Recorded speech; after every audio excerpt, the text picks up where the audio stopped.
Welcome to Dissecting the 80s. I am one half of the Mega Podcasting Powers, Trip Lano. With me across the table, 2 weeks in a row, is my tag team partner, the other half of the Mega Pasta. The Mega Pasta Powers. Is it too late to rebrand ourselves? I think we could be the Mega Pasta Powers. We are the Mega Pasta Powers. Hulk Hogan had a Pasta Mania restaurant. There's all sorts of tie-ins. Oh, he did. But also, he clearly was the man who enjoyed his pasta. The voice you're hearing on the other side is the Macho Man Drew. Andrew Lano. That's right. And this week on... I want a shirt, because I made a shirt that said Hulkamania, but now I want a shirt that says Pasta Mania. Yes.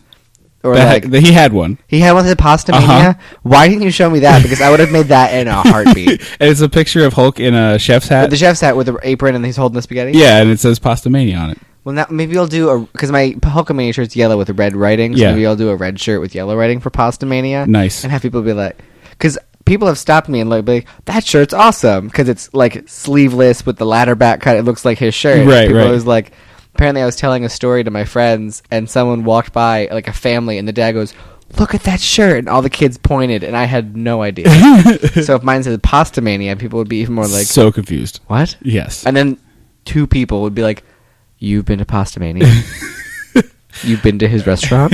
I think we need to get ladder back shirts with no sleeves that say Dissectomania. I'll do that. That needs to be the next step. I'll paint that. Speaking of Dissectomania, that is how you can follow us on the Twitters. Yes, it is. At Dissectomania. Dissecting the 80s. Too long for the Twitters. Oh, yeah. Twitter's is weird about, like, nothing can be long. Yeah, so we're at Dissectomania, where you can follow us, posting funny pictures and trying to do some stuff like that. We've also got the Instagram.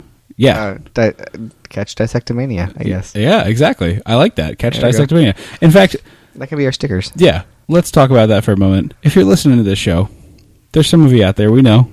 30 at last count, which is pretty exciting. We're happy to have it. We're glad you're all out there, back. Dissectomaniacs. But this is the plea we have for you. Tell a friend. In fact, tell two friends. If every Dissectomaniac tells two friends, and then those Dissectomaniacs also tell two friends, suddenly we have like a fan base. Hang on, let me count. It's 180. It's 210 people. Yeah. Exponential growth. That's a lot. Yeah, and it just keeps going. So if you're listening to the show, if you like the show, tell a friend. I guess then one of us is getting stabbed, like that movie. What do you mean? Pay It Forward. Have you not seen that movie? No. Spoiler alert, Haley Joel Osment dies at the end of that one. Seriously? He gets stabbed and dies. How? A kid on the playground stabs him. Because of the Paying It Forward? Nope, just because. Wait. Hold on. So the movie of the plot of that movie is a very sweet, like, pay it forward, be nice to others, and then he gets murdered. Stabbed. That's so like nihilistic, fatalistic, horrible monster stuff. That's seriously the end of that movie. I mean, I could be there might be a reason behind it. I think the kid's a bully. Either way, I don't think Haley Joel Osment like deserved to get stabbed in the playground. So we're gonna call. He was like a racist or something. Yeah, sort of. He was like, oh, except black people, they don't deserve this. Stab. Then it's like warranted. But he was a good kid. Wow. All right. Yeah. Well, spoiler alerts. We just ruined a movie that came out 20 years ago. So anyway, if you like the show, tell a friend. Is the short version. You know, we're on the Facebook.com/dissecting the 80s. We're on the Instagrams at Dissecting the 80s and Dissectomania on Twitter. We're available on podcast apps all over the place. Podcast apps all over the place. Stitcher, the iTunes podcast app, and what was the new one we discovered today? We're on a lot of different feeds, so if you're finding us on a different... Podcast Unlimited, I think. Yeah, I use Overcast myself, so whatever you use to get us, if there's a possibility to rate and review the show, we would really appreciate that. Even if you don't like us and you want to say 1 star, these guys are dummies, that's fine. Also, if you listen to other podcasts that are growing, you could tell them about us too. Sure. Cross-promote. Yeah, whatever. We'll do a crossover app. We're not above it. There are podcasts I love that I would love to do. Like, hey, let's shout out. Yeah. So if you like the show, tell a friend is the new slogan here.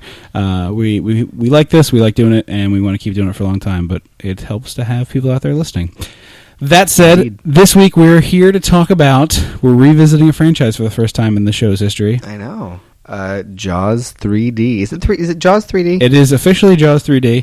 The home video versions are called Jaws 3 because they don't have 3D deepening. Yes. That would be a much better title. It's Bob's Burgers. Do you remember that? I do, but it would be a much better title for this. We gotta go back, Marty. We gotta go dissect the 80s. The Mega Powers explode. I'm talking about the 80s. What you gonna do when Hulkamania run wild on you? Mega Power Team. Oh, yeah. This movie has the coolest credits, I think, other than License to Drive, which had really visually interesting credits. I think textually, is that a word? Sure.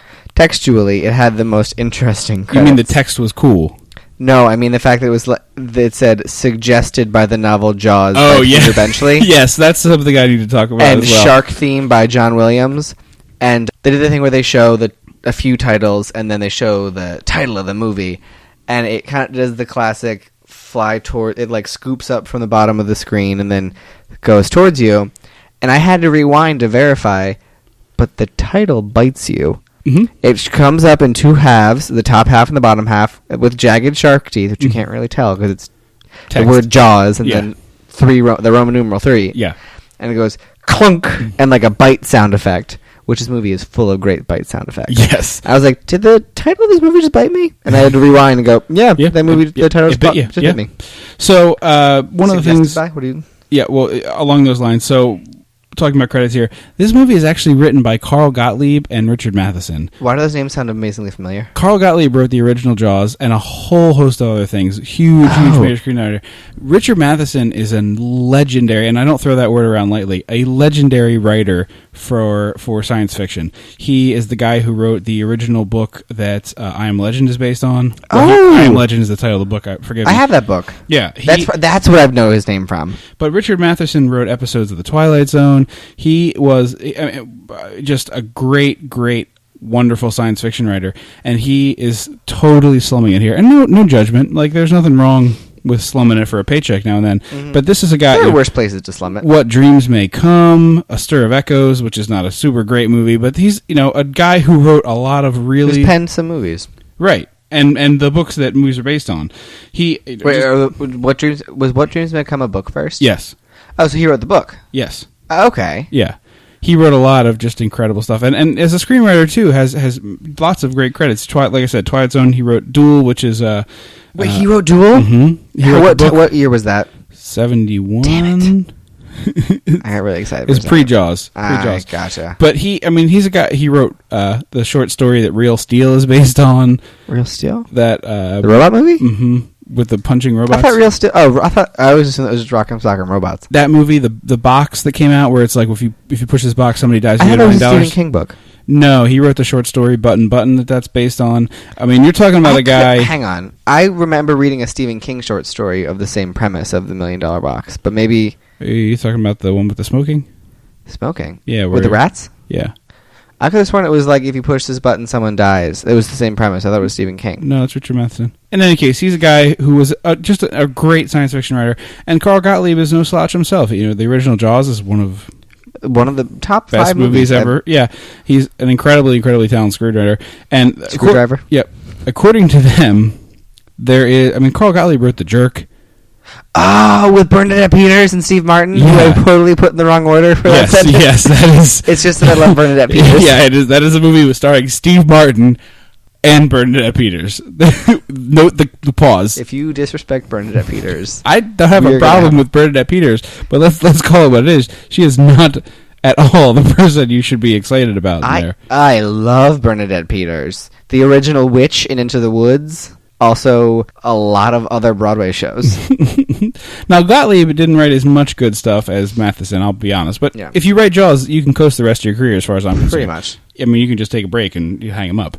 So these I'm sure guys... he's still raking in money. Yeah, Yesterday they ran all the Jaws movies. Yeah. So he's... what is it? Royalties? Royalties. That royalties check's got to be huge. Yeah, I would hope so. So anyway, these guys are super talented, and according to an interview I read with Richard Matheson, there was a really good version of this movie that they came up with. Really? Yeah, not the one that they filmed. Because the idea is interesting. Of the shark that wasn't SeaWorld. that was not the was original. SeaWorld not part of it at all? No, it was completely different. Really? Yeah, I forget. Forgive me for what exactly they talked about. But now it's I want completely to. After this, you're gonna have to show me. Yeah, it was the two things that were pitched for this is one was going to be sort of a spoof of shark movies, and Universal was like flat out, no, you can't. We're not going to make the spoof of our own movie. That's not appropriate. And fast forward 30 years when that's exactly what we're doing now. Yeah. Had it been a properly done sort of meta thing, I don't know if it would have been great. It might have been great now. I don't know if it would have been great then. But the other thing is that the director of this movie, Joe Alvarez, is the guy who designed the shark in the first two movies. Shut up. And somehow was able to get the promotion to directing the third. Wow, that's kind of impressive. Go him. Only movie he directed. I mean, hey, he talked his way into this one. Right. So the other thing to start off here, as we ramble into a long intro, I cannot believe that they got approval from SeaWorld to use their name and logos and Shamu and the name Shamu and all of this stuff. It's because SeaWorld has never really painted it in a negative light in this movie. But everyone dies. Like, a bunch of SeaWorld employees and park visitors get eaten. I'm trying to think not many, I don't think any visitors get eaten. Yeah. There's several deaths. No visitors, though. I get maybe. They keep the guests safe. If you'll notice, the guests are always made safe in this movie. Yeah, I guess you're right, but still, like, it's not exactly there's no way in hell this movie's getting set in a Disney World park. Oh, hell no. Assuming they had a water park that would be relevant for this. Yeah. There's no way in hell.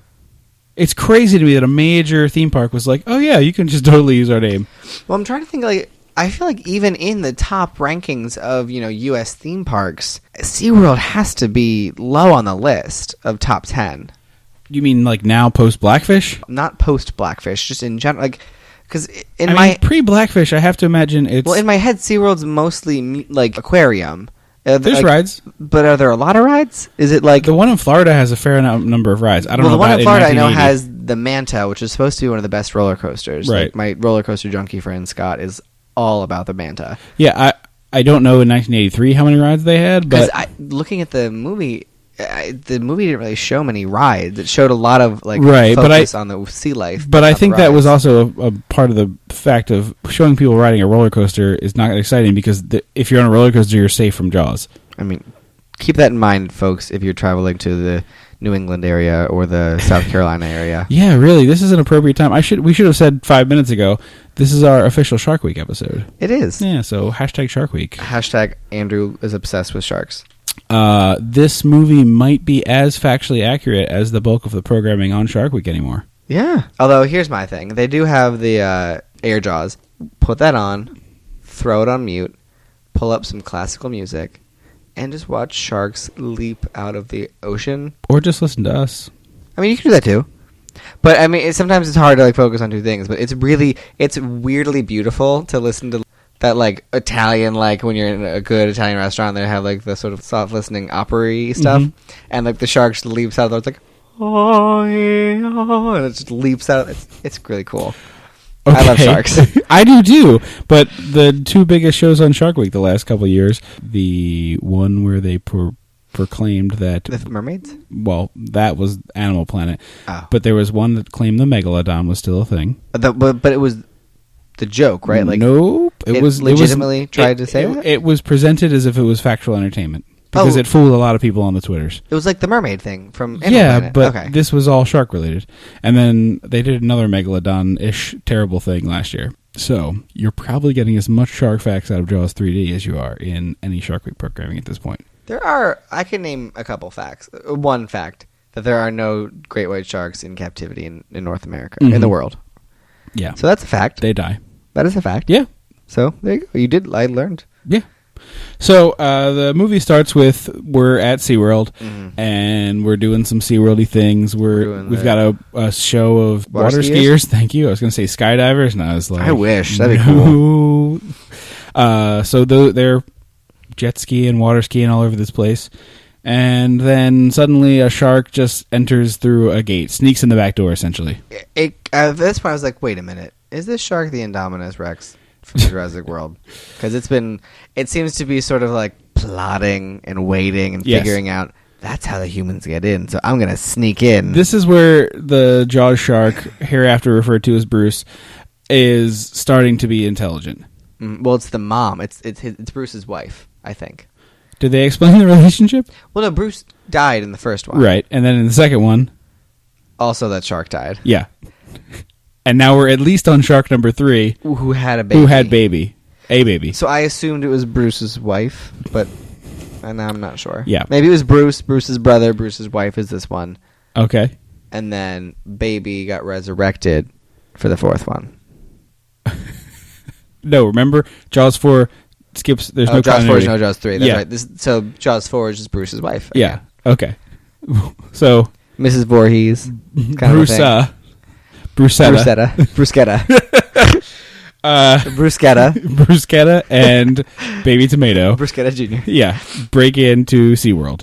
And But they they're- don't show you both. You No, see one shark. we don't know that there's two sharks, which is something I had an issue with later because suddenly there were two sharks, and I was going, "Wait, we never established two sharks at any point in this timeline." But I kind of liked that. I feel like that's something that, like, a nice twist of, wait, there's been two sharks this whole fucking time. Right, right. It's kind of cool. So we meet Dennis Quaid, who is playing the older of the Brody brothers, whose name And is he is good looking. Like, he's trim, he is fit, he is nicely done in this movie. right, and is it Michael or Sean? He's Michael because, wait, just watched Jaws 2 the other night, so I was like, oh, Mikey fell in the water. No, I'm pretty sure he's Michael. Okay. Because I'm pretty sure they say my baby brother Sean. So Dennis Quaid is playing Mike Brody. Mike Brody, the older of the Brody brothers. Some kind of an architect engineer. Yeah, he's the one in Thought charge. he was going to be a marine biologist of some kind. So did I. Let's get into that. So the hero of this movie should be the marine biologist. There's no By all reason. intents and purposes, that lady She's with the the hero. terrible haircut Yeah. should have been She is the hero of the movie,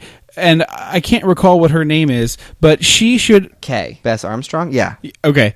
Kay should absolutely be the hero of this movie. She knows all the facts about sharks. She's the one getting in the water and doing the cool stuff for the majority of the time of this movie. And she is just kicking all kinds of butt, where Dennis Quaid is just farting around on a jet ski for most of this thing. But she's a lady, Trip.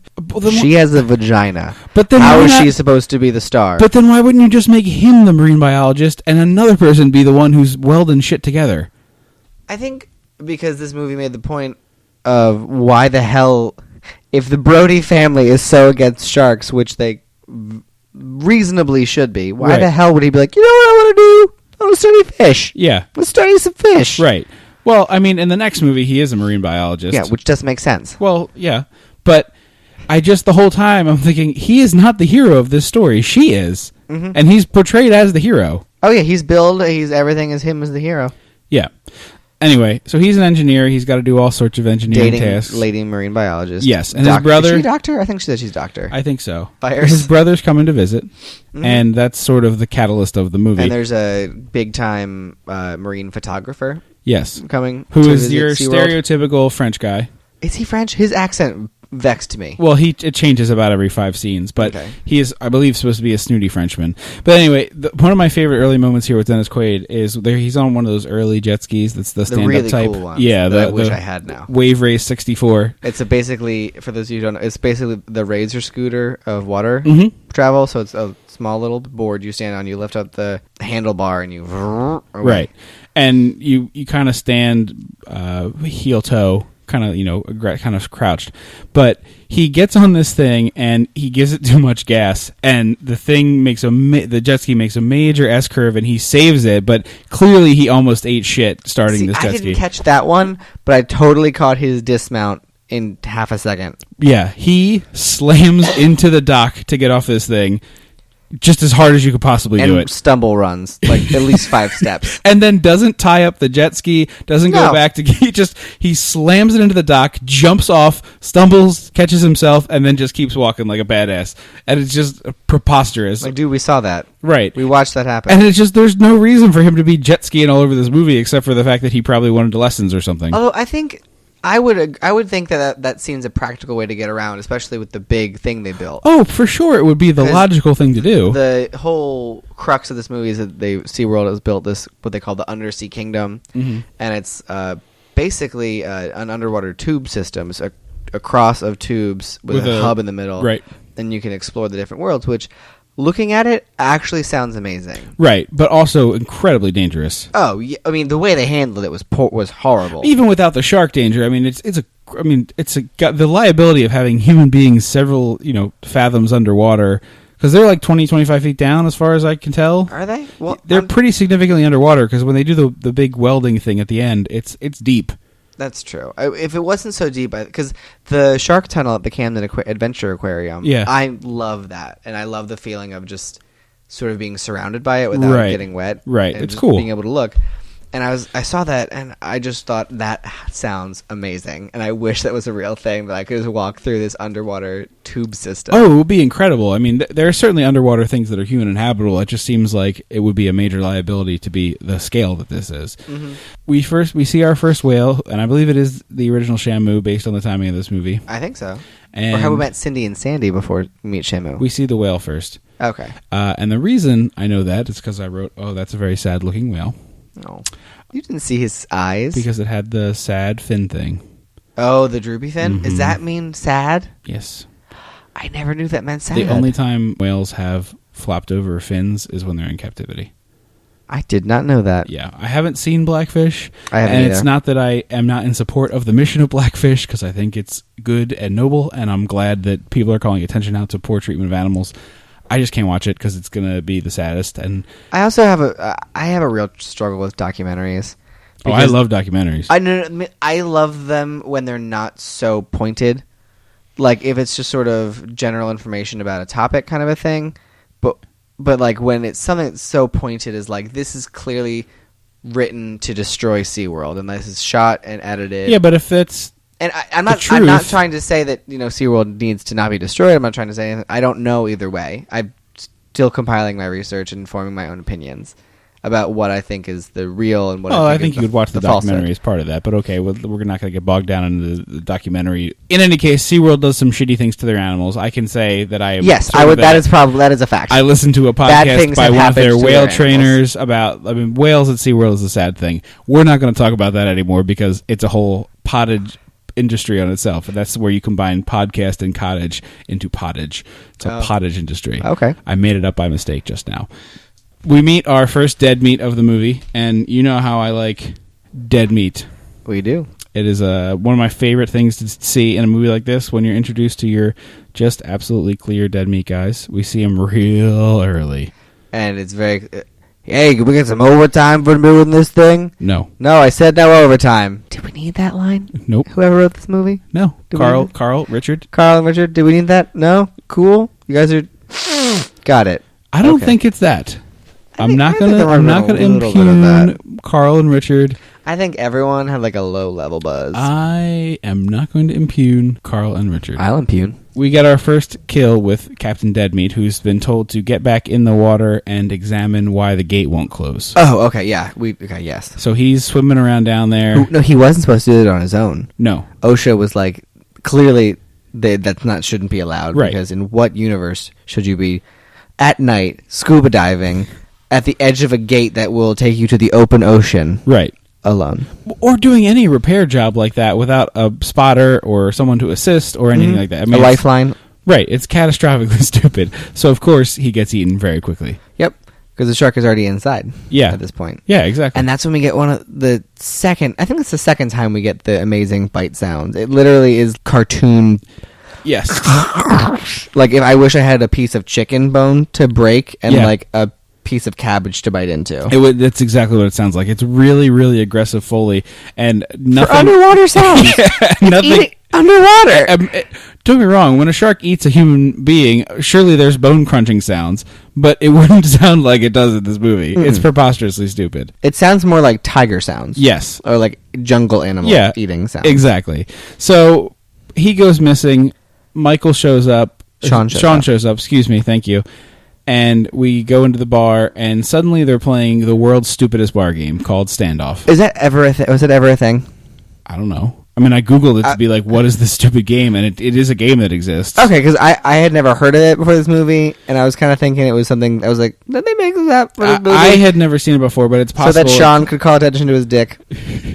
Because that's totally how he wins. Oh, he does. Because patriarchy. The way that you play Standoff is to put your hands together, like arms out, elbows bent, hands together, facing each other, and you push and try to absorb the energy of the other person. So if someone pushes, you kind of like absorb it with your arms and don't move your body. Mm-hmm. And the idea is to either push someone backward or not be knocked backward. That's the object of the game is not fall backwards. And so we are introduced. Sean is apparently the what's it called? Standoff? The standoff world champion. Yeah, the That's what standoff they call him. world champion of the Northwest and the West Coast, or the Yeah. Northeast and the West Coast. So this game was very popular in Super 1980s. popular. And we are reintroduced to good time, Friend of the long-time friend of the podcast. show. Leah Thompson. That's right. She makes a triumphant return to Dissecting the 80s. With better hair this time. Way Much better better hair. hair. Way worse role. Right? Can we switch hairs? Yeah, I really think we need to put the Howard the Duck hair in this movie and this hair in that movie I agree. to just match the performance, because she is, one, given less than nothing to do. I would if you timed it, she probably has about as much on-screen time, as much dialogue as the dinosaurs had on-screen time in Jurassic Park. About 9 minutes. I'm not going to do the stopwatch, but you're probably not wrong. The other thing about it is she has a super cool job and still she's super boring.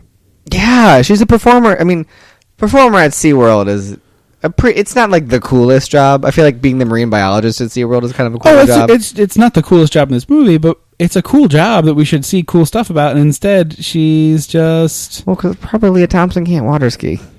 Which is why we never actually see her on the water skis. That's true. Even though that's clearly supposed to be her job. She just comes out looking wet sometimes. It's very, very strange. And she's dressed in what looks like a German garb. Like the boys are in lederhosen and the girls are in those like beer fest. I'm glad you brought that up because I didn't write that note down. So we're jumping all over the place, but at a certain point we see the show that they're performing at SeaWorld. That little dance number thing. Well, there's a castle show if you're familiar with Disney parks at all. Well, there's your standard like goofy, slapsticky Branson, Missouri type comedy of like two rednecks getting knocked down, falling in the mud, tripping over each other, fighting, etc., etc. But behind them, as they're having that fight, is a water ski show where it seems... No, it's the two jet skiers, the human cannonballs, isn't it? Yes, but also the water skiers are being pulled towards That's at the same time? Yes. That is so much entertainment at once, guys. But also, it doesn't, like, there's no cohesive theme to it except that, like, the jet skiers... And there's a pig. There's a pig. There's a fur costume pig. Yeah. It's just complete gibberish. But let's get there when we get there. I'm sorry. Let's but get that does come up. Be aware. Yeah. So Leah he wins by saying, my fly is undone. To which she goes, huh? And he knocks her over. She looks square at the dick. And I mean, I have to imagine that I probably would too. Oh, yeah. If someone's like, if you're playing a hand-to-hand game with someone, suddenly like, hey, I'm hanging brain, I'm going to be like, what? Are you? Yeah, and then I'm going to get knocked over.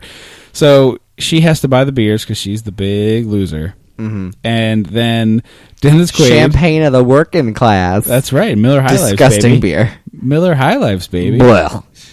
You've drank a Miller High Life? Of course. I went to college. Okay, I just never would have guessed. It's awful. It's the champagne of beer, so let's not impugn it. It is. I drank quite a few of them in my day. So have I. I hate it. So, I forget Leah Thompson's character's name. I'm just going to call her Leah Thompson. Is there with Sean, and they go back to the table with Michael and Kay, and Sean and Leah Thompson are like, we're going to get out of here, because Michael and Kay are just making out at the table. Mm-hmm. Just like groping each other. It's or did I get that Michael backwards? and Kay? Yeah. Michael and Kay. Yes. Yeah. Yes. Michael and Kay are just like making out at the table, and they're like, we're going to leave. And they're like, no, stay. Stay what? Stay and watch you make out? This like, is weird now. You're my brother. I don't want to watch this. I don't want to watch you make out. I just want to That go. was my thing. I'm like, if I came to visit you at a place, like if I lived where I live now in Pennsylvania, which is close enough to Amity, I'll say, and you lived in Florida, and I came to visit you, and you were just like, nah, I'm gonna hang out. I'm gonna go make out this whole time. I'd be like, well, then why the fuck am I here? Yeah, make out at night after you've gone to bed. Do a little. I am here to visit you. Yeah, do stuff with your brother. Have your make out time later in the day. So Leah Thompson brings Sean back to SeaWorld after hours for a little canoodle. That's right. At the same time, they're both drunk, by the way. Oh, hammered. And you know how we know? Because they're falling down. Yep. And you know what's worse about it? They decide, oh, we're just going to do the opening from Jaws part now. But we forgot that there's two guys also in the water. Right. We'll get there. But it's sort of a simultaneous situation.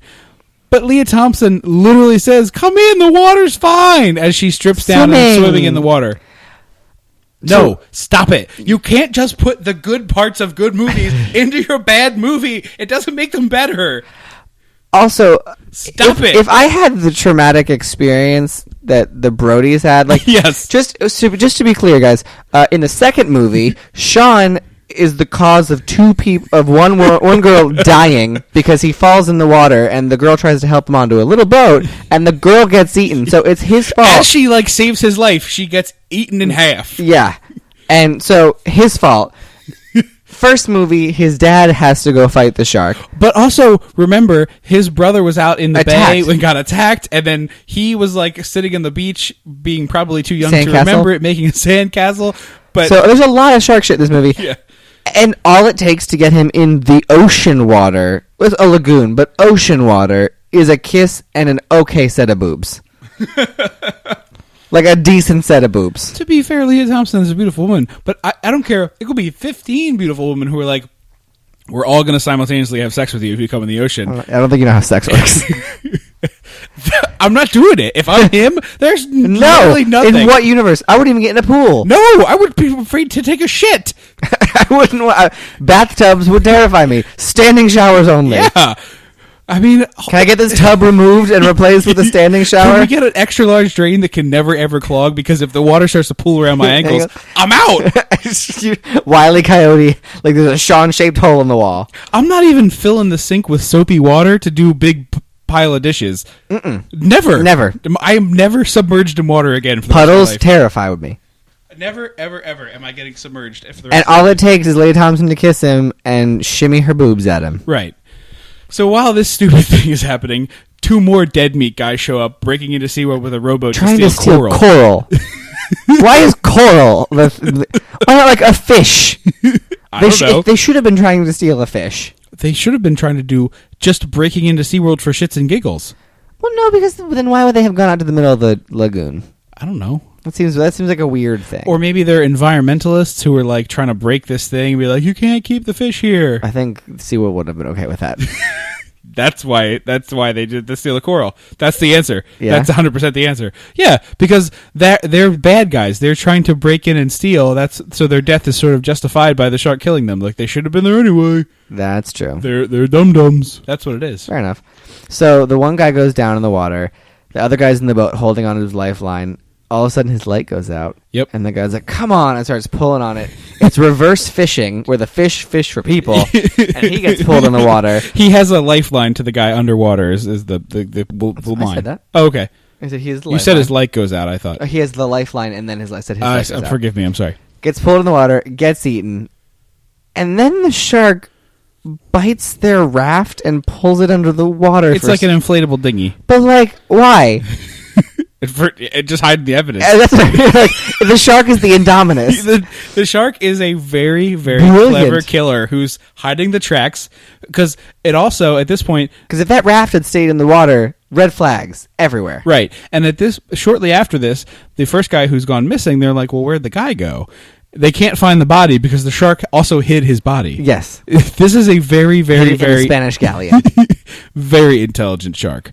Meanwhile, Dennis Quaid and Kay are having a long, heartfelt conversation about she's trying to convince him to go to Venezuela. He has a job offer in Venezuela. Okay, and he wants her to come along. Yes, and the score for this scene is nightmarishly creepy. It's really it's soft piano music. It's like Nightmare on Elm Street. It's so bizarre. And then they see Leah Thompson's car and decide to go mess around with them.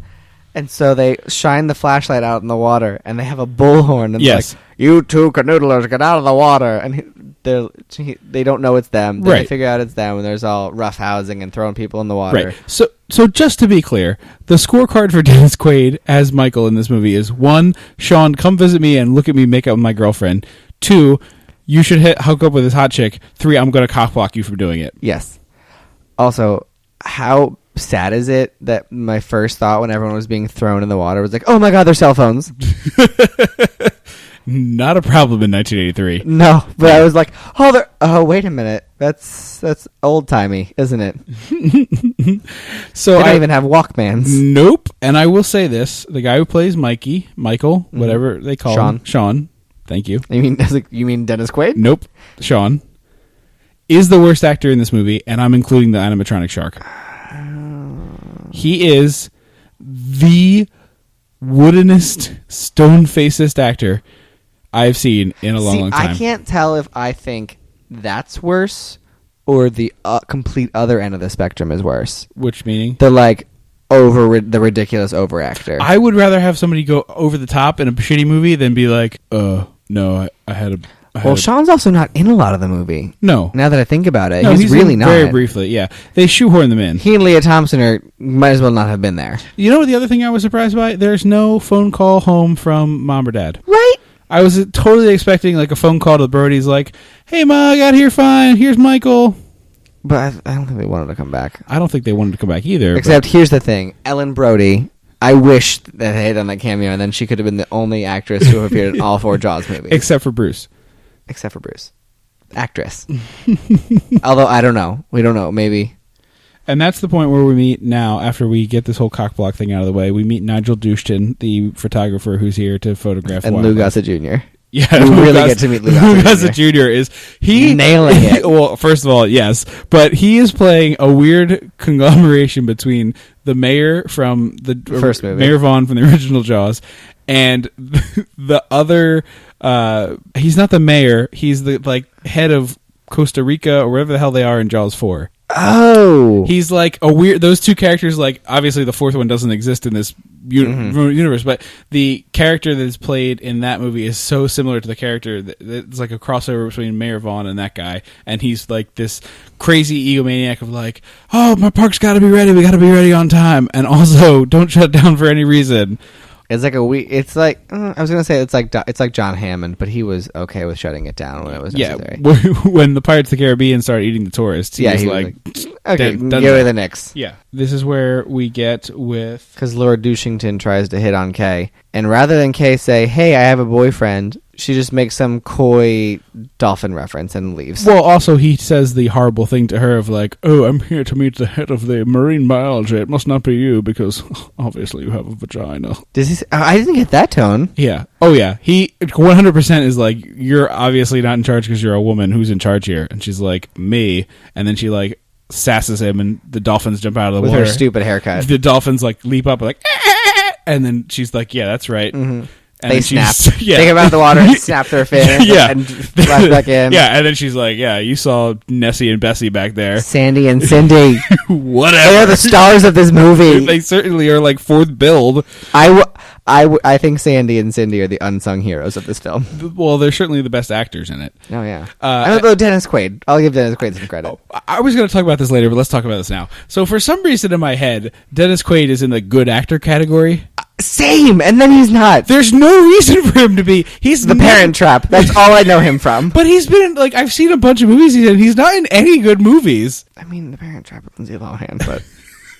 I mean, he's perfectly fine in that, but that's when he's in full-on dad stage of his career. Oh, yeah. So, he's dadding it up. Yeah, I was looking at his IMDb while I was watching this movie, and I could not think of a single good Dennis Quaid movie. Even if you pulled it up and cheated right now, you'd be hard-pressed to find a good... Yeah. He has a couple of watchable movies. He's in that baseball movie, The Rookie, that's okay. Oh, the Disney one? Yeah, he's in a movie called, Signals or something like that, where he has a ham radio and there's some weird Frequency. Yeah. Oh, he's in Frequency. Yeah. I enjoy Frequency. It's a perfectly fine movie. That is one of the 4 VHS tapes our grandmother has in her back room. But that movie came out in late 90s. Ham radios were still a thing, so let's say mid. Well, ham radios are still a thing now. Are they though? I mean, among ham they radio. Exist. Look, among ham radio. Look, let's not alienate the ham radio operator portion of the Dissectomaniacs. I'm sorry, okay? all half of you.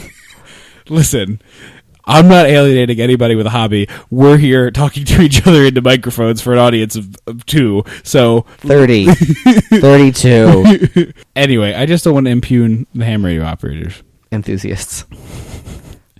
But I cannot it's. I don't know. I'm glad it's also you. It must be because mom likes him or something. Because I'm just always like, oh, Dennis Quaid. Because I always think he's another actor. When I was little, I always just thought he was another actor. Who did you think he was? Harrison Ford, a lot. Okay, well, Randy Quaid. No, Randy Quaid. Randy Quaid is his brother. Yeah, I was always like, oh, but that's what I wanted to say. I think Randy Quaid has had the better career. Oh, for sure. National Lampoon. Yeah, he's in Christmas Vacation, and if nothing else, that beats out everything that Dennis Quaid has been in. Oh, for sure. He was in all 4, wasn't he? No, he's not in European Vacation. Oh, he's in 3 of them. 2 Possible. of them? Stay tuned, by the way. He's in Vegas and He's in Vegas, and he's in Christmas. and he's in regular. Yeah, he's also in Independence Day. Oh, he is in Independence Day. He's in Brokeback Mountain as a major part of it. I'd never seen Brokeback Mountain. He's really funny in Kingpin. I mean, look at his IMDb here. Last Picture Show. I mean, he's in some good movies. He's in a lot of garbage. I mean, because he knows what he's good at, and there's always a market for. The Ice Harvest, really nice indie movie from the mid 2000s. I don't know the Ice Harvest. I need to bone up my Randy Quaid. Apparently. Right, Randy Quaid has been in some solid movies. You go over to Dennis, and you're like, you got The Day After Tomorrow, Vantage Point, Frequency, like The Rookie. Yeah, The Rookie. Like, this is hot garbage. And even if you go back to the 80s when he was like early heyday, when he became like the bigger actor, you're talking about things more along the lines of Gorp. Gorp. Isn't that a food? He was an extra in Isn't Gorp like a trail mix? Good Old Raisins of Peanuts. Yeah, it's trail mix. Well, he was the Mad Grossman in a movie called Gorp in 1980. He was an extra in Stripes. This is like an early movie for him, and as far as career, I guess he was in The Right Stuff, but I don't recall him, so I'm going to assume that the role's not that big. But yeah, I'm like looking at his Postcards from the Edge. I guess is a okay I movie. love Postcards from the Edge. But when like- is that? What year is that? Can you do that? 1990. Frack. If you've never seen that movie, you need to see that movie because Meryl Streep is a genius. But I think in like the court of public opinion, if you're like Randy Quaid, Dennis Quaid, everyone's like, oh, Dennis. But it's only because he's more attractive. That's what it is. He has a slightly uglier brother, and not slightly. He has a less attractive brother. Let's just he has be the honest. homelier brother. Yeah. And they're both actors, so they're like, yeah, the hot one. But no, you'd be wrong. You should pick Randy Quaid over Dennis. And that's the last thing I'm going to say on this subject. I 100% agree. Yeah. I think Randy. I would rather talk to Randy. Like if two Well, he's kind of crazy now. is he now? Oh yeah, he that's thinks that sad. there's like people trying to kill him. He seems Oh, like I he has did hear legitimate. that. Yeah, he seems like he has Poor legitimate. Randy. Yeah, he seems like he needs help, and we hope he gets it. Although maybe it's a ploy to get everyone to leave him alone. Could be, but he's also hiding in Canada and fearing extradition. So let's hope Randy gets the help he needs. We'll trade you a beaver for a Randy Quaid. Canada. Sure. Balls in your court, Canada. This is the official document from the United States of America. So the law of Jaws sequels is that everyone after 2 has to have a submersible. Uh-huh. So So the second two yes, have to have the little it's kind of a scooter. yeah. It's like a little ECV for under the water. But they're inside it, like in the Jaws 4. They're also inside it. Except they're the Jaws 4 one was full of water too, wasn't Yeah. it? Okay. You were. That's why we had the same conversation of why are you getting a submersible that requires you to be in scuba gear to get into it? But their whole point. No, Jaws 4 was the same way that it was intending to get out of it at Yeah. some point. So were they. But that's what I mean. What is the point of that? Just swim. Yeah. Oh, we forgot that they're going down there because the guy's girlfriend, the guy who got eaten in the Yes. first 10 seconds, his girlfriend doesn't know where he is and shows up with his passport, his driver's license, all of his credit cards, his Yeah. money, his traveler's check. Do they go down in the submersible looking for him before or after they find him in the undersea adventure? Oh, way before. Okay, so they're going looking for the body. Mm-hmm. And They're like, in the we think submersible. he's dead, but we don't want to tell her. They whisper about it in front of his girlfriend. Right. And She's that's- like, I don't think anything's wrong, but let's go check the undersea kingdom in case he drowned, right? Yeah. And his girlfriend's like, excuse me? Yeah, he's totally dead meat. That guy died, right? We're gonna find like a waterlogged corpse, and it's gonna be bloated. And not Kay's like- like, yeah, duh. Anyways, moving on. Yeah. What's for lunch? yeah. This is where we get our first bad green screen of the submersible. That was my question. Was that... I didn't know. Was that cutting edge and like really well done No, for the 80s? It was not. It was not? Okay. According to what I read, it was garbage then. Okay. Because I wasn't sure. It was the way they made the 3D work. Essentially, was a really awkward green screen process. It was the added dimension with planes, right? Yeah, exactly. So they're looking for this guy, They get to the Spanish galleon. and the dolphins are doing the straight up dog like Shake their head. Yeah, no, So don't go those in there. dolphins speak English. Yeah, apparently. yeah. The dolphins are fully formed characters who essentially speak sentences with their It's motions. blue. This movie is Jurassic World, and the dolphins are the raptors having full-on conversations with humans. Yeah. I would say that Jurassic World totally ripped that off. Mm-hmm. Down to the like super predator and all that dumb Yeah. stuff. So the dolphin's like shaking it. Literally, the dolphin is shaking. I'm not exaggerating. The dolphin says, "Don't go in there." The dolphin literally goes, and shakes his head like, don't go in there. And they're like, oh, the dolphin's here. And the dolphin's like, no, dummies, don't go in there, and shakes its whole body. It uses flipper, reaches up, pulls down a pull-down map that says "Don't go in Yeah, there." just like Pulls down another one that says "There's a shark, you idiot." yeah, like clearly I'm saying don't go in, shaking its head, and they're like, oh, I don't know what's going on, and then they go in there, and then you get your shark on a stick. The shark. It's kind of like in Little Mermaid when the shark tries to break into the pirate ship. Yeah. That she's on. It just fucking crashes its face into the wall. But this, now, we made fun of the shark in Jaws 4 a lot. We did. We made fun of it a lot. And you can make fun of the shark in all of these movies to some degree, but at least in the first Jaws, it moved when it swam.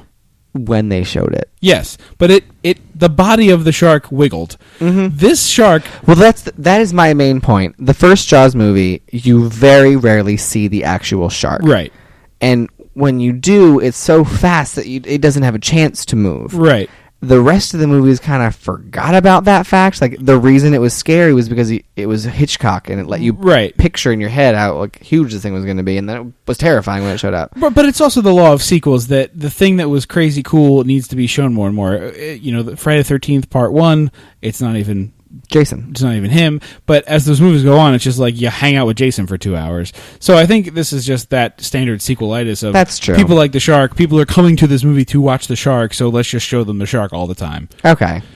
Which is fine if you make any effort to make the shark look like a shark instead of it literally crashes into the boat without moving. It doesn't move its mouth. It doesn't move its eyes. It doesn't do anything. They just slam it into the side. Borderline the nose scrunches up. Yeah. Like the fourth one.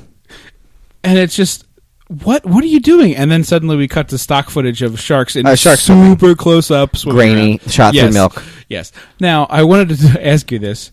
Two of the things we have long before this was a show that we did when we watched bad movies, two running jokes we've had. One, stock footage! Yes. And two was 3D whenever we watched something that had bad whoa! Yeah. So I don't recall the genesis of stock footage, but this is certainly a movie full of it. It's a great drinking game to play if you find a shitty movie that you think is going to include stock footage, which typically is animal movies, so piranhas and crocodiles and anything like that. Right. You've got a group of your friends, everyone has a drink, anytime you see stock footage, you yell, stock footage! And if you yell it first, everyone else drinks. Oh, okay. It's a good wrinkle. Mm-hmm. You do the same thing in this with the 3D elements as well. Oh, Every for sure. time there's the really bad, cheesy 3D. When the first guy gets eaten, the guy they're looking for now, actually, his hand floats towards the screen, and his bone sticks out in a really gross way. And I was like, so if I was wearing 3D glasses, this bone is coming at my face? Yes. Got it. Okay. Yeah. Really, really disgusting. Also, hang on. I'm going to jump ahead. Okay. The shark didn't eat his hand from about elbow down. Right. And it didn't eat most of his torso. Right. So what did it eat? So it was the baby shark. Mm-hmm. Or no, it wasn't the baby shark. Yeah. I think that what they just found baby and killed it. All right, so this is going to require some theater of the mind here. So you're Weldon, okay? Mm-hmm. In your right hand, it's his left hand that's missing, right? I don't remember. Well, for the sake of story, in his left hand, he's like reaching up and welding, right? So his elbow's about a 90 degree Is he even angle. welding? I thought he was just wiggling things and trying to figure it out. Okay, well, let's say he's got the fence in his hand, his left hand, right? The shark, so his elbow's about 90 degrees. Yes. The shark comes and bites him on his left side, meaning it bites across his elbow and into his torso. Okay. So chomps down, the arm gets severed at the elbow, goes floating away, hand first. Chomps the chunk out of the torso. He bleeds out, and because the shark is just a killing machine that's not interested in eating, it just leaves. With all the crunching and the blood, and the fact that you only saw the arm, the hand, it made it seem like. Remember they fish his body out. I know, but that's what I mean. Like they didn't show any of. They showed blood and crunch and the. Well, they ate a lot of ribs. Did he eat a lot of the ribs? Yeah, there was a whole section of his. It looked like they just skinned. It looked like the shark just skinned him. No, I think it ate a pretty good chunk of ribs. Okay. Anyway, so they ride the dolphins to freedom. Yes. That's the part that you cut off the punchline for me. They literally. I thought I delivered that punchline well. But you took a big aside to get to the part where the conclusion of that scene is Sally and Jesse are like, Cindy and Sandy, hold on to our tails, we'll get you to freedom. Onward, Aoshima. If anyone watches Gravity Falls, maybe one of you does. And it's just preposterous. Yep, but they saved the day because Well, they're they do, dolphins. because they are the most fully formed characters in this movie. If we want to play the Rule of 5 game, Sally and Jesse are probably... Sandy and Cindy. So Sandy and Cindy rocket Dennis Quaid and Kay to the dock. They pull themselves up, and then they're like, "Close the gate! Close the gate!" And the dolphins zip through the gate as it slams shut. And the shark rams full Straight speed into the gate. like probably like French fried its nose a little bit. Yeah. Definitely French fried its nose. A little bit. Absolutely. And at that point, they have come to terms that they've trapped... They're like, oh, we trapped the shark in this small area. Mm-hmm. Well, we should just keep it.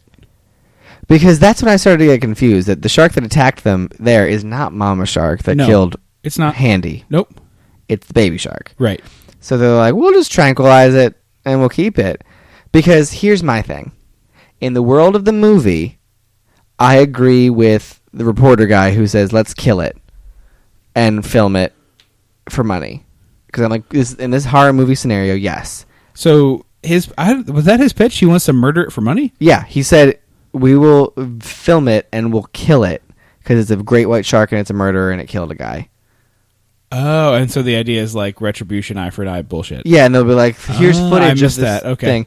And Kay, lady marine biologist, is like, no, there's literally none of these in captivity in the world, and we could be the first and potentially only place in the world to have this opportunity to have one in captivity and study it. And Right. in the world of sharks, like real world, I'm like, yes, go, do that. Let's go shark conservation. Yeah. But I was like, fuck, this horror movie, no, it's a horrible idea. Yeah, that's really dumb. But also, if she's a shark expert, she should know. She's not a shark expert. She's a marine biologist. That doesn't make her a shark expert. Okay, she but, works like- very well with the dolphins. Dolphins seems to be her forte. Like her concentration probably was dolphins. All right, but certainly there's an ichthyologist who works at SeaWorld Mm-hmm. who could be like, I mean, if based on what SeaWorld's track record was, maybe there wasn't. but certainly someone to go, you know what, guys? You can't keep the thing because you can't do that. It doesn't work. They don't work here. Although her plan, if what's his face hadn't pulled it out of the thing into the other tank, it might have worked. Because Well, in real life, no. no, obviously, but in movie world, So what he's referring to is they have it. They're Lou Gossett walking it Jr. around. Yeah, they tranquilize it. They somehow drag it through the water they put it in a big crane, Mhm. which would kill it. So, like, again, I don't know that much about sharks, but they scoop it out with a crane. No, because what they I've seen similar things. I saw this program where they showed how they tag sharks to like study Yeah. them, and what they do is they take a little dinghy out with just with a decent horsepower motor, and then they dangle. They basically their the boat bait, is yeah. their boat is the reel. Uh-huh. So the shark grabs their boat and takes it, and then they fire the engine backwards to tire it out, and they let it run its course or whatever. And once it's tired, they drag it back to their thing, and But it's up, and then they put the hose in the mouth. Right, but the key part of that is they're dragging the shark forward when they're dragging it, and then there's a lower platform on the boat. They pull the shark onto that platform, Mhm. and immediately they start flowing water into its gills so that it stays breathing. In this, they scoop it up out of the water entirely in like a crane, like the cow in Jurassic Park, and then they drop it into a tank. Maybe there's It's out of the water for like several maybe there's minutes. a hose. There's no hose.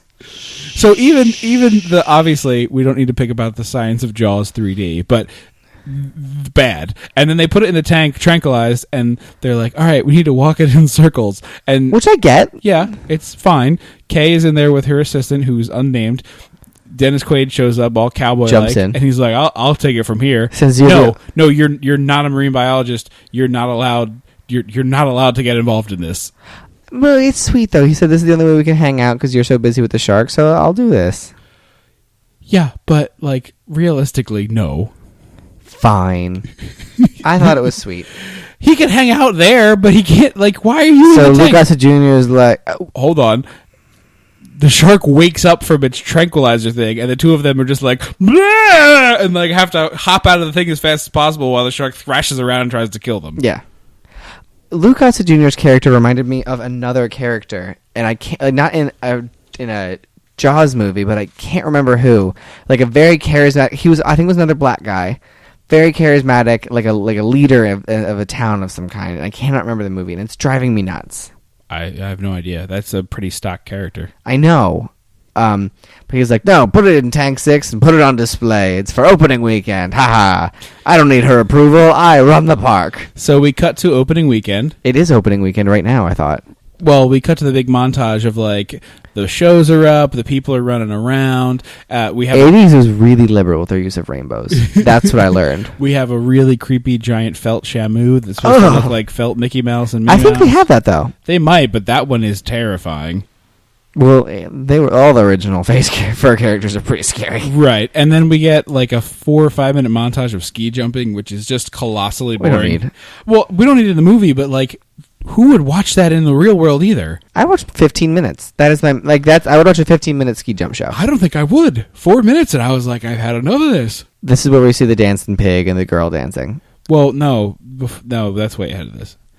This is where we get the people going into the hub for the first time, and they go inside the mouth of the whale. The weird haunted house? Uh-huh. Why is there a haunted house down there? I don't know, but it's not. Or a tentacle. But it's not explained as you're going into a haunted house to the people. It's like, you're going inside this whale, and you're going to see the inside of a whale. Except when they enter So it's through the not the whale's inside mouth. of a whale. It's It's not a the inside. cave. It's a cave of horrors. With an eel and a tentacle that grabs you. Yeah. Wraps around you. Yes. How that would be possible, I don't know. Or lawful. Yeah, but the girl gets wrapped up by a tentacle and starts screaming and freaking out. I would too. Right, but then the tentacle like releases her and then just kind of like limply waves in the air. So I don't know Yeah. if it's like controlled by a creepy guy in the back who's like, let me grab that girl. Ew. Yeah, I hope not. I think that's what it is. Based on what I know about SeaWorld, I'm pretty sure that's what it is. I'm pretty sure that's the situation we've got. So, baby shark is moved to pool 6 and it dies instantly, Right. Because Lou Gossett Jr. is a jerk. Yes, but my favorite part is they try to save it and they hop in there and she's like, "Oh, run it in circles." Which like the shark is like slowly swimming in circles and you can tell it's starting to die, like it's just going slower. Mm-hmm. So they get in and they like help it run in circles, and then to signify like the poor actors They're trying so hard. is this lifeless puppet that they're just like, "All right, guys, good luck." Soaking wet. These poor actors, because I almost called her Leah Thompson. She's not Leah Thompson. Nope, she's Kay. She's in a lab coat and full outfit underneath her lab Yeah, coat. real close. Jumps into the soaking wet, head to toe, Yep. and walking around this heavy ass dead shark puppet. Yes, and then it just to signify of it dying is just they just roll it over onto its tummy, on onto its back. yeah, so and its it just tummy is lifelessly facing up, is just like bleh. drifting away. And they let go of And it. they don't. I'm like, my thing is, if an animal died at SeaWorld, the first thing would be like everyone out. Like we Yeah. need to push everyone away while we fix this. Yes. Why is no one was doing that? Instead, the girl who's announcing with this Please stay away. Don't worry, Kay is a marine biologist. top who's the marine head- biologist. Is at SeaWorld. Do not interfere. Not GTFO, guys. Yeah. There's like, nothing to see. Exhibit's closed. Move along. Get out. Come on. So then then we see Handy's body. Yes, and it's Horrifying. well, at it's also first. just the Ben Gardner scene. Exactly. This girl and her friends who got attacked by the tentacles are strolling along and Waltzing through the undersea kingdom. and the girl's like, "Oh, look, fish," sticks her face up next to the glass, and then lifeless dead meat guys just Ben Gardner's into frame, and, and the girl's reaction is that all the other girls push her, and so her face smooshes into the glass, and so they're basically kissing through the through the pane. glass. It's so weird. It's brilliant, It's though. so weird. So they Randy- have a prison kiss. Yeah, and this is where we really see how shitty Randy Quaid. Dennis Quaid, right? The good one, Dennis Quaid. Well, Randy is the I good know. one. So Dennis Quaid lifts the sheet on the dead body and like retches and vomits and is like, "No, Kay, your vagina can't handle this." And she's like, "I'm a goddamn marine biologist. I've seen this before. I have studied shark attacks. Out of the way, you prick." Yeah, and she just Move like, it, pansy. She not And rips only the sheet off she and is like- rips it all the way off too. She's And like, is like, "Fuck it." All right then. In my head, she also like did the like neck crack and like did the neck crack and someone like squirted water in her mouth and she did the Rocky and She Apollo didn't even bounce. need that. She was like, "I'm just going in. I'm not even warming up." Ripped the sheet off. Was like, "Yep, shark attack. Wait a minute, this couldn't be the baby. That means there's a giant ass shark in SeaWorld." And they're like, "Nah, you have a vagina. You obviously don't know anything." So they run and find Lou Gossett Jr., who's hobnobbing with the photographer and his lackey. And there's a guy who looks a little bit like Carl Gottlieb drinking at the bar. I meant to look this up. I didn't. It could be a cameo. Oh, it could be. He has a cameo in the original movie as a TV reporter. Oh, is he Harry? No. Carl Gottlieb is the TV reporter who's very briefly on screen. He has a mustache. I think it might be him at the bar. I'm not 100% sure. They have this long conversation in the bar of like, hey, there's a shark loose. We got to figure this out. And Lou Gossett Jr. is like, no, keep it open. SeaWorld. Keep the park open. Which we now know is pretty accurate. But they're in this really awesome bar that it's underwater and it overlook. You can see all the fish. There's a Disney called The Reef. It's a Disney restaurant, very similar. So they're trying to explain to him that there's a 32-foot shark, and all of a sudden Dennis Quaid goes, there it is, and because we're the POV of the shark swimming up to the glass, right. And there's this mega ass shark, and everyone just screams and runs, and the guy's like, shut down the park, evacuate everyone now, get him out of the park, get him out.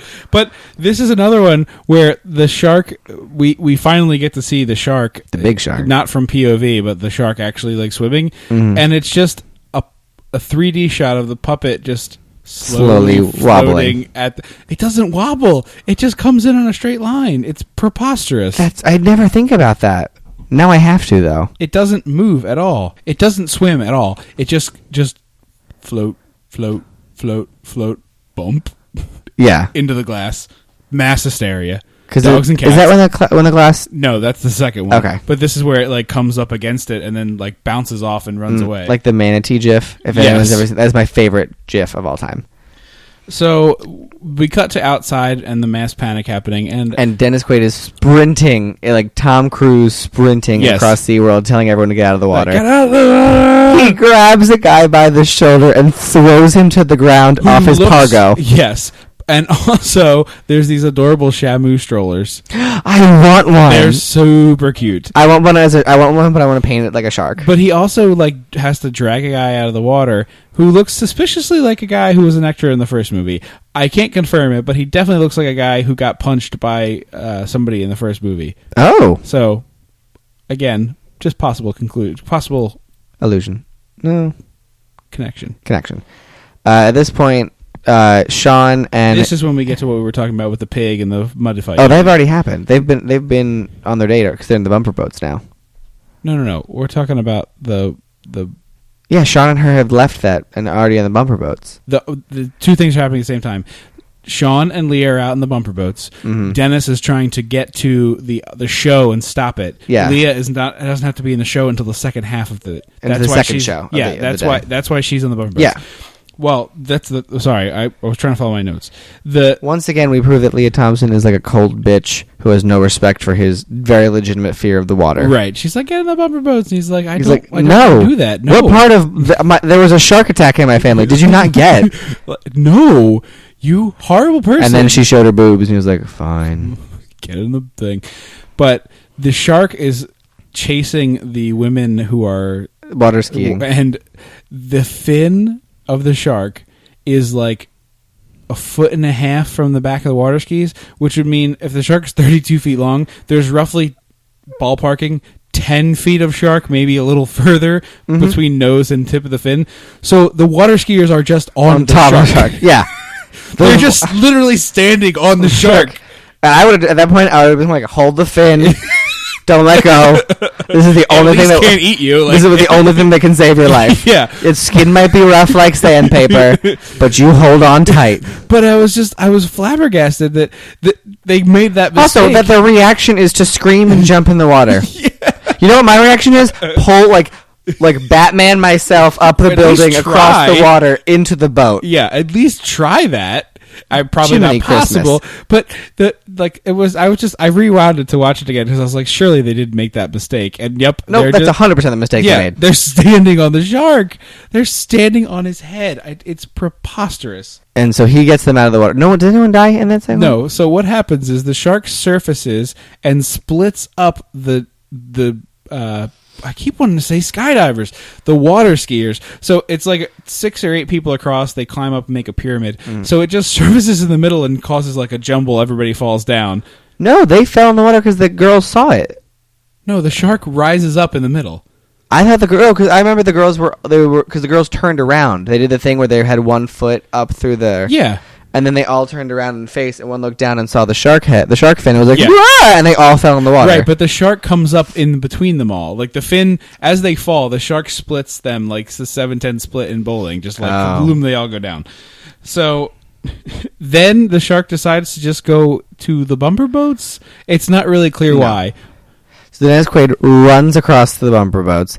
Poor Sean is like, please go in. I don't want to be here right now. And she's also figured out how to turn off the bumper boat, so they're just sitting adrift in a bumper boat. He's like trying to start it with the ripcord, and she's just like totally fine with the fact that, one, they're both in a bumper boat, which is really not a lot of space. No. And two, she somehow turned it off and is totally fine with that. Bitch. And then they get bumped because you're in a bumper boat. Right. And they both they both fall in the water, or she falls in the water. She falls in the water, and this is like we get a huge amount of shark. We see it really, really long here, and it's just so shitty. It looks like it eats her, and then Yes. all of a sudden it didn't eat her. It's No. just bit her leg, kind of. Yeah, and so she like gets some guys jump in the water, pull out Sean, pull out her, and I thought this was actually kind of clever. They wrap her in a towel instantly, so you don't really have to see her wound. One, to save money on the effects budget. Oh, yeah. And two, because it would be grisly. Except when you see her, she's like barely scratched. No, you see her leg, and it is ripped up. Right, but she has like a gouge in her leg that looks like she got cut with a knife. Like if a shark bit you, Yeah, that's not what that's it's going to true. look like. No. Although they did do a good job making her look blood loss. Oh, She was very ashen and very... absolutely. So at this point, the shark decides to start randomly attacking the glass tubes that are in. Because it's the Indominus, and it's hunting for sport. So people are in these tubes, and the shark's just like, well, I'm just going to eat that, and just. It doesn't even eat. It just slams into it, and it causes the water pressure to freak It out. breaks the tunnel. And so everyone's trying to escape, but the watertight doors do their job and shut down and just close people in. Yeah, and so there's like 30 people trapped in a Poseidon Adventure room. But you know what?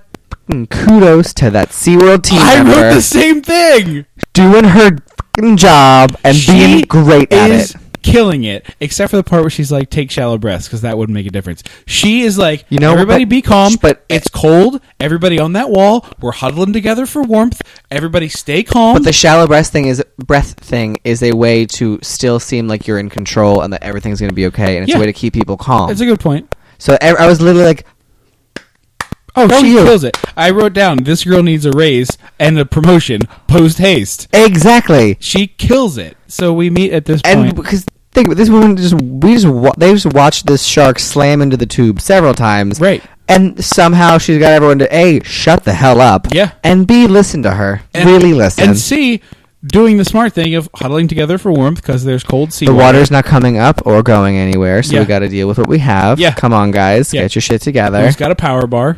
Is there a Everybody bottle take of a water? bite. Yeah, everybody take a sip. Everybody take a bite. Have a popcorn kernel. We'll be okay. Mm-hmm. We're going to get out of this. And we've met this PR guy a couple times in the movie, but it's the first time we need to talk about him, really. The PR guy. Yeah, the real snivelly, round glasses, bald guy who gets thrust out in front of the media and is like... Oh, him. Yes. And he goes, okay, we had an incident. Some people were injured on staff. There are currently somewhere around 30 people trapped underwater In the with undersea no way of kingdom. rescue. We're not taking questions at this time. Thank you for your help. No, sir. No, sir. That is not acceptable. Is that not how press conferences work? That is not what. You're not just waltzing off the stage after being. Oh yeah, 30 people are trapped And 50 feet underwater in a half. with no way of being saved. Wait, what? How are you getting to them? What happens next? Are their families informed? Do you know who's in there? No idea. He just bounces. Deuces. See you guys later. I'm trying to think of the best way they could do the undersea kingdom, like practically wise. That's why it wouldn't exist. It's just too. There's too much danger. The only thing I think is a way for the individual, like the little roundy pod part that they were in, to raise up to the surface. But I don't know how they could do that. I mean, there. Like, I guess you could have it rigged up so that you could have small detonations to unanchor it, and then explosive flotation on the outside that would just like make it float, like Potentially. akin to the space capsule from the 60s. Yeah, kind of like that. Yeah, but I mean, the logistics of that actually Bananas. working is impossible. So So- they come up with a capital B, capital P bad plan of we're gonna just make a patch. And We have to. Well, it's the only way they can open the doors. So No, I know. the choices are let everyone die. the correct one. Not that SeaWorld team member. After what she Sorry. did. After the things she did. That's the correct answer. No, because your park is never opening again after that. You will all They're die. opening again regardless. Who is going to the SeaWorld where a giant shark ate a bunch of people?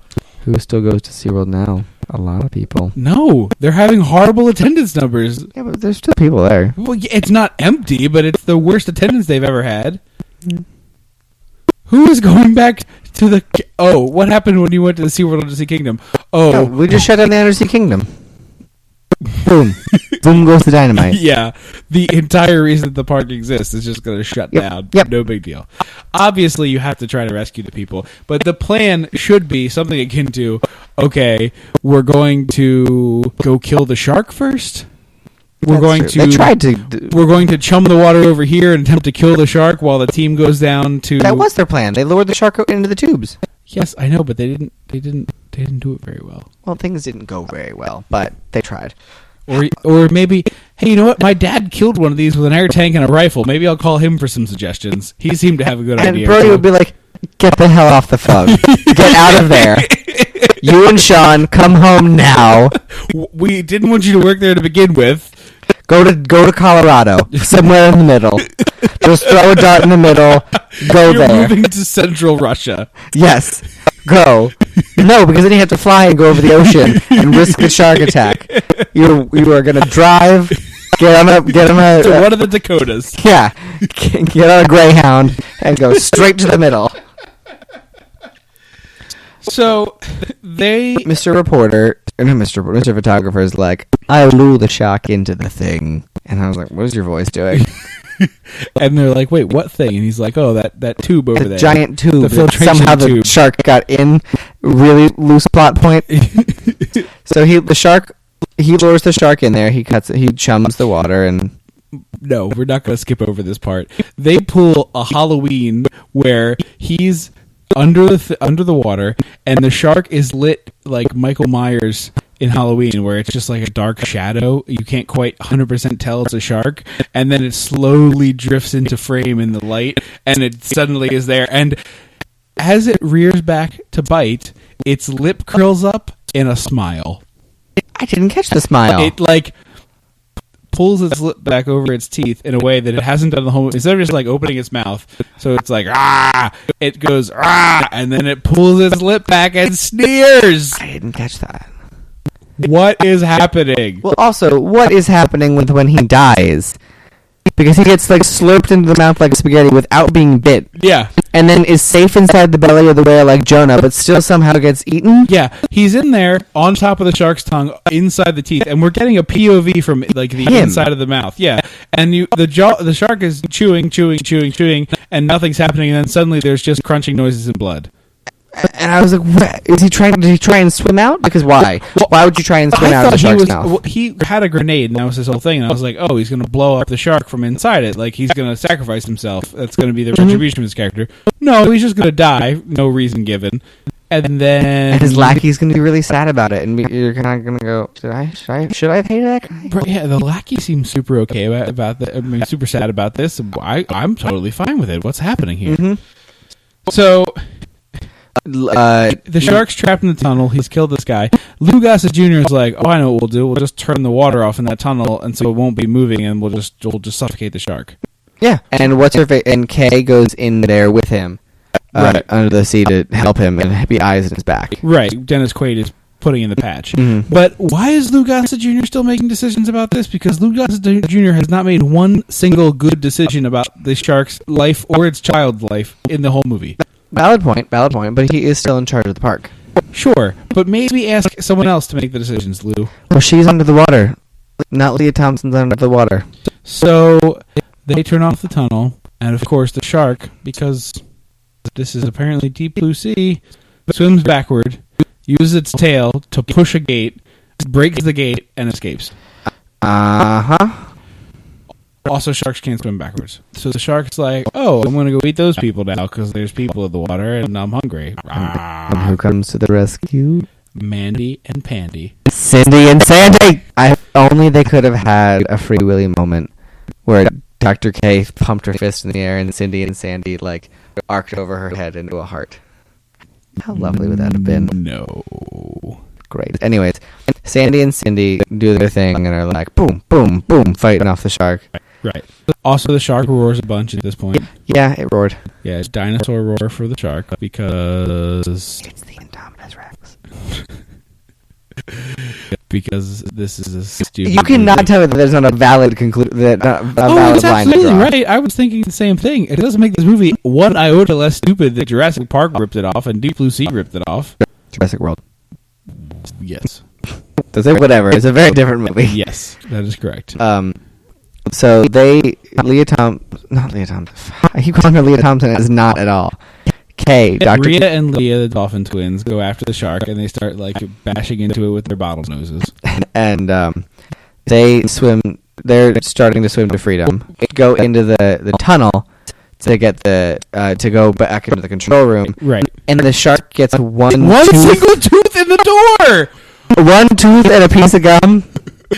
They It's not even like, here's the thing. If it was the top corner of the door, I would be like, okay, maybe. Yes. This is the side of the door. Yes. And somehow the shark was able to hook one tooth into it. One tooth, and the shark is using that one tooth to lever back on this door to the point where Dennis Quaid and Kay are struggling mightily to shut it and are having trouble. And the shark's teeth are not hands. That's not how shark teeth work. What are you doing? Oh my god! So they shut it finally. Do the pressure thing, whatever. They get out. They run into the control room. All of a sudden, the shark is rocketing towards them at a slow pace. It cuts from the shark to the people in the control room, which is Lou Gossett Jr., his nephew, Of the black guy? The really nice black guy? Yeah, he calls him nephew. Oh, I didn't catch that.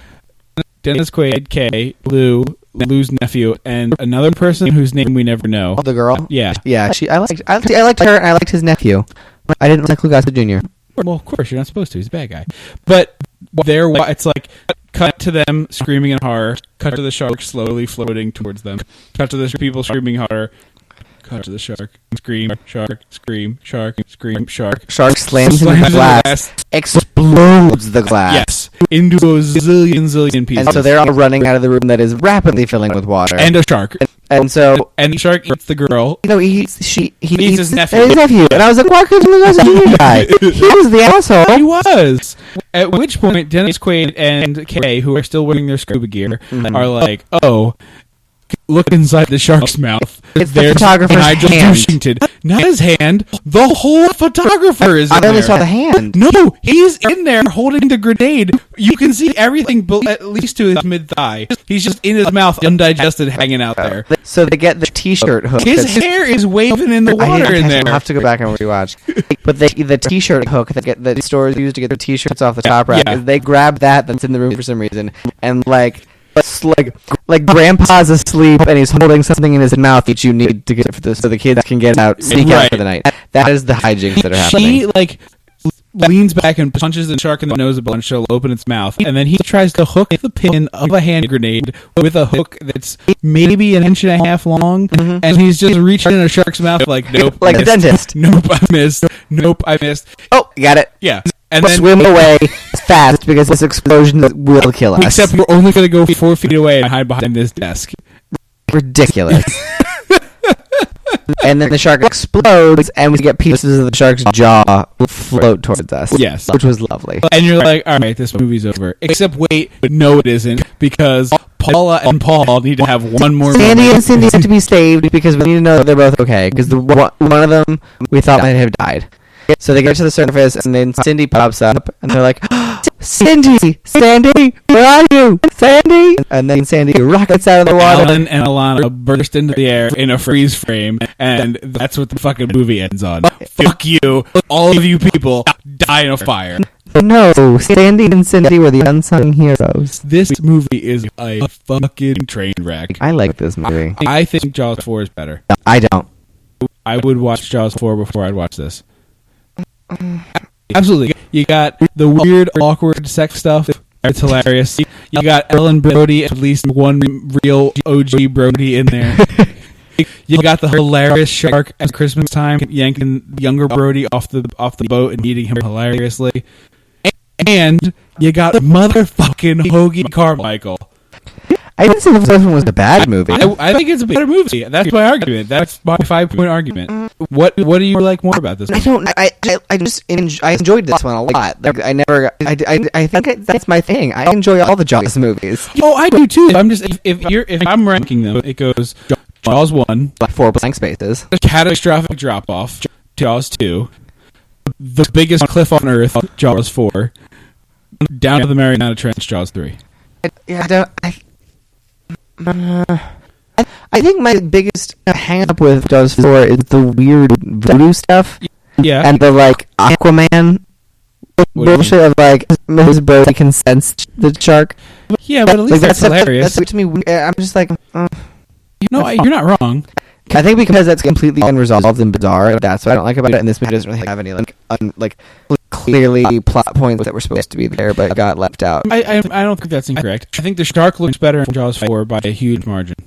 Really? Yeah, I do. I think it at least like the doesn't that one have the wiggle nose? Yeah, but it's bad, and there's like a scene that you see a bunch of times and stuff like that. But it at least has some articulation. And the scene where they get like chased through the shipwreck is the shark at least is like moving a little bit, versus this one where it's just like a shark on a stick. They keep like shark. Okay. So that is my argument for why Jaws 4 is the better of the two.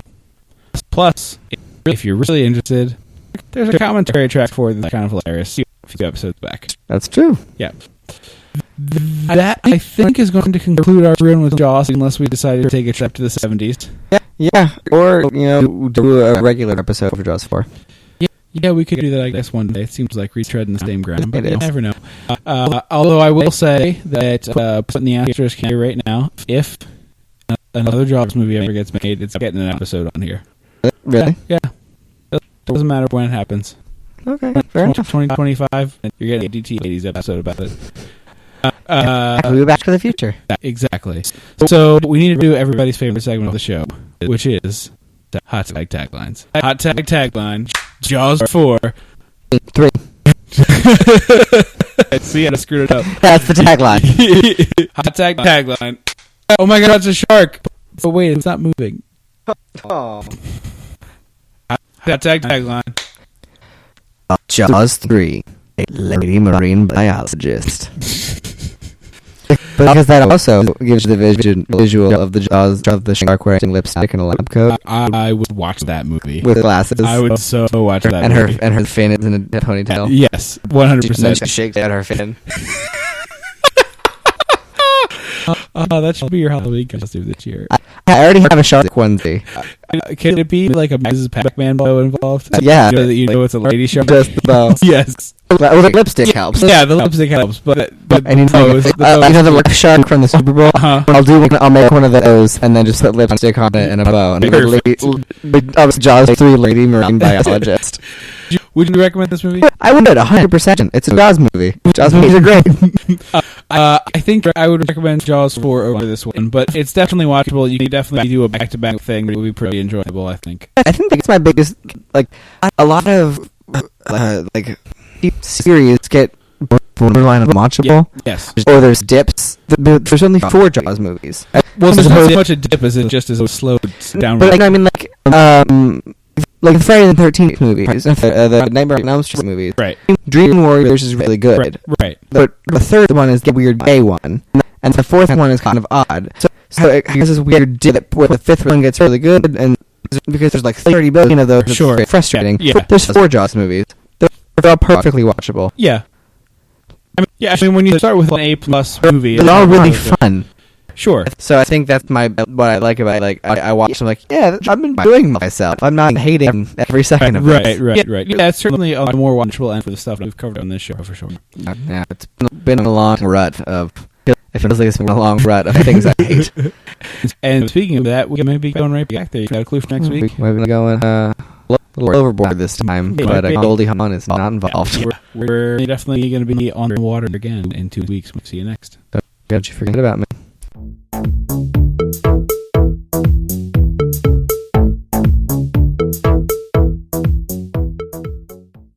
So It's got a great title. Oh, sorry, mother of pearl. Also, that has gotten worse. I've been like, as I listened to it, it started off each like week is worse. It started off like half rate. Yeah. Like, I guess if I'm not really paying attention, that kind of sounds like it. And now I'm like, that's just Nixon. It's just Nixon. Yeah, it's just Nixon. It's Which bad. I guess is fine. Like, No, it's not a 'cause bad it's a Nixon. 70s president. It's not a bad Nixon. It's just a Nixon impression. I think we should, like, what we should have done at the beginning is go, like, we got to go back. We got to dissect the 80s. And then, like, another week was, like, Or we could have just taken the audio from the first week and dropped it in every week. No, it's much better if you do it live. Because it's so bad now. We must go back. Why am I still doing We it? must dissect the 80s. Like, that's what we should have done, is a rotating cast of characters. I guess we would have done that. Anyway, I'm going to have to color this out. So, You know how you could throw, this can be our stinger. yes.